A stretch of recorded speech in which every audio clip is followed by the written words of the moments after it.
seul fondeur de cuillère, ça, nous autres, on se promenait de maison en maison puis de village en village. Puis quand on arrivait dans un rang, on se mettait à crier « Cuillère, cuillère à fondre! » Là, le fondeur de cuillère, qu'est-ce que c'est que des cuillères à fondre? J'ai commencé à 14 ans parce que j'avais la chance de connaître un gars formidable qui s'appelait Dominique Campagna, qui était un frère du Sacré-Cœur, qui avait été mon ancien directeur d'école quand j'étais au primaire. Puis le frère Dominique, lui, était tellement passionné d'histoire, tellement passionné de généalogie. C'était un conteur hors pair également qui m'a donné, c'est lui, dans le fond, qui m'a donné cette piqûre-là, en me disant, à un moment donné, petit Baudouin, fais-yeux prendre l'air. C'est beau, fais-yeux prendre l'air aux ancêtres. Et fais-les rire. Toi, t'aimes rire, fais-les rire, et puis descends-les de leur piédestal. Et je pense que c'est ça que j'ai retenu du frère Dominique et que j'ai fait ensuite tout le temps. Mon premier contact avec M. René Baudouin, c'est quand je suis entrée comme guide-interprète aux Forges du Saint-Maurice en 2000. On nous a montré des vieilles cassettes VHS, là, des vieilles archives d'anciens guides aux forges. Et sur une des cassettes, on avait un guide très enflammé qui racontait la légende de la fontaine du diable. Et la date en bas était 1984. Et c'était René qu'on voyait qui avait été guide aux forges. Alors, c'était très drôle. Et par la suite, moi, je suis devenue coordonnatrice sur le site. Et j'ai réengagé René, mais pour venir comme fondeur de cuillère, donc un personnage qu'il avait créé au moment où il travaillait aux forges. Puis même qu'on devrait dire un remouleur de cuillère, ça serait plus exo. Parce que dire un fondeur de cuillère, c'est comme si tout ce que je faisais, c'était de faire fondre des cuillères qui existent déjà. Mais dans le fond, je remoule les cuillères. Je pense que je vais en être cette année ma 36e ou 37e saison là, comme fondeur de cuillère. Et puis, je trouve que c'est des belles occasions d'éducation populaire. J'ai eu l'occasion de travailler sur plusieurs projets avec René, entre autres sur des projets liés à l'Église de Champlain.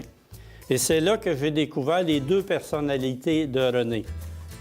René l'historien, le recherchiste, le gars qui s'intéresse aux bâtiments ancestraux, mais aussi le gars qui va à la messe, qui a une vie spirituelle.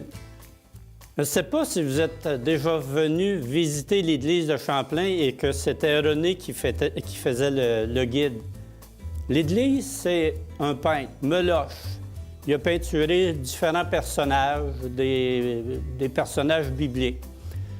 Alors, je suis convaincu que Meloche en sait moins sur ces personnages que René Baudouin.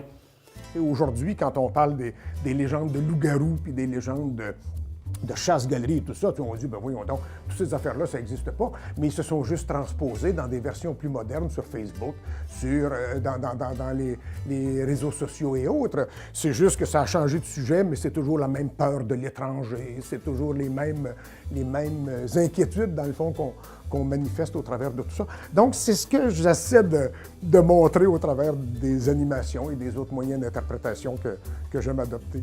Alors, René, je profite de l'occasion pour parler au nom de tous les gens de Champlain et te remercier pour tout ce que tu as fait pour nous.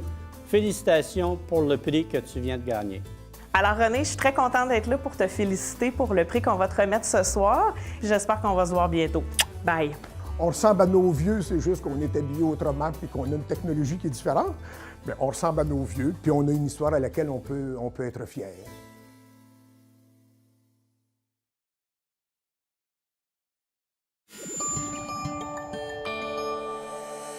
Nous TV, fiers de faire rayonner notre communauté.